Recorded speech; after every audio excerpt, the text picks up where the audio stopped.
Pernah nggak sih Anda bingung di depan rak supermarket, milih antara potong karbo atau jauhin lemak buat nurunin berat badan? Nah, Anda nggak sendirian. Hari ini kita bakal coba bedah salah satu perdebatan paling panas di dunia kesehatan. Diet rendah karbohidrat versus diet rendah lemak. Yuk kita lihat apa kata saya sebenarnya. Ini dia nih, pertanyaan jutaan umat kan? Kalau Anda pernah coba diet, pasti pernah ada di persimpangan ini. Mau buang roti sama pasta, atau justru say goodbye ke minyak dan keju? Oke, mari kita cari jawabannya bareng-bareng. Oke, kita siapkan panggungnya. Selama ini, kan kita mikirnya pasti ada satu pemenang mutlak, satu diet yang jadi jawara buat nurunin berat badan. Tapi, apa benar sesimpel itu? Atau jangan-jangan ada cerita lain di baliknya? Nah, ini dia nih klaim utamanya kubu rendah karbo.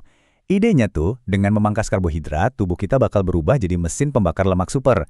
Katanya sih, ini ngasih kita keunggulan metabolik, bahkan kalau jumlah kalorinya sama. Kedengarannya keren banget ya? Tapi, apa ini beneran terbukti secara ilmiah? Jadi, gimana caranya para ilmuwan menguji ide ini dengan adil? Mereka merancang sebuah penelitian yang cerdas banget buat menyingkirkan semua gangguan dan dapat jawaban yang jernih. Mereka menciptakan sebuah arena pertarungan yang benar-benar seimbang. Kunci dari penelitian ini adalah memastikan perbandingannya benar-benar apple to apple.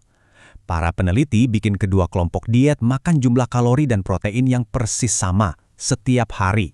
Ini penting banget loh, artinya perbedaan hasil apapun nanti nggak bisa lagi nyalahin siapa yang makan lebih banyak atau lebih sedikit. Adil kan?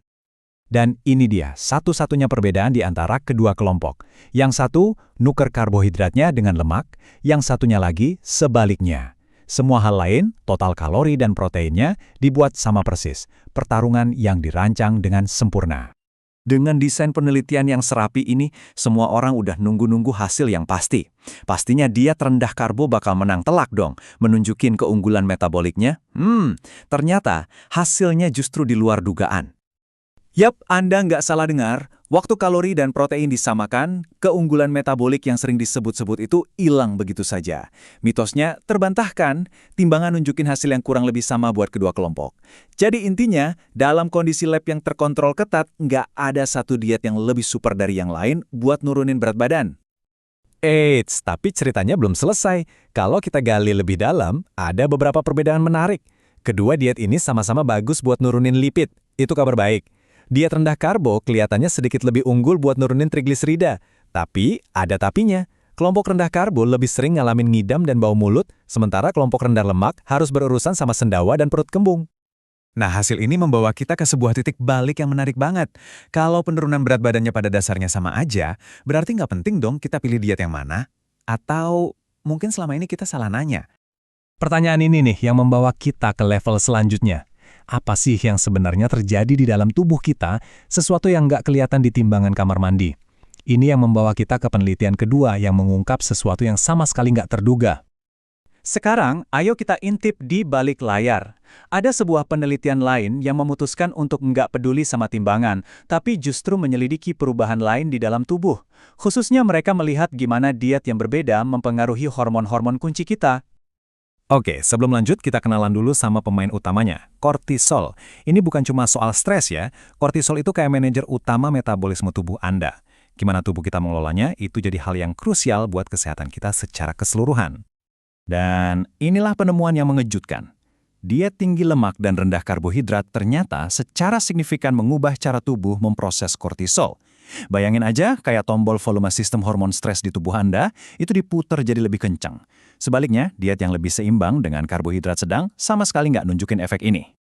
Kutipan dari penelitian ini benar-benar menggarisbawahi poin terpentingnya. Perubahan hormonal ini terjadi terlepas dari apakah seseorang berhasil nurunin berat badan atau enggak. Ini adalah efek langsung dari apa yang kita makan, bukan sekedar efek samping dari langsing. Jadi kesimpulannya apa nih? Kita udah belajar bahwa kalau urusannya nurunin berat badan, kalori itu rajanya. Tapi kita juga lihat kalau jenis kalori yang kita makan bisa memicu efek biologis yang sangat berbeda di balik layar. Sesuatu yang nggak bisa diukur sama timbangan. Oke, ini rangkumannya. Kalau soal berat badan, kalori yang sama akan memberikan hasil yang sama. Tapi, pilihan antara lemak dan karbohidrat bisa jadi punya dampak ke hormon stres Anda. Ini jadi pengingat yang kuat banget bahwa sehat itu gambaran yang jauh lebih besar daripada sekedar angka di timbangan. Dan ini membawa kita ke pertanyaan terakhir yang paling penting. Mungkin perdebatan rendah karbo versus rendah lemak itu salah fokus dari awal.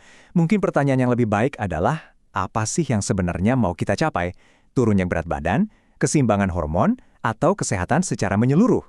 Data menunjukkan bahwa apa yang tidak kita lihat di timbangan bisa jadi sama pentingnya dengan apa yang kita lihat.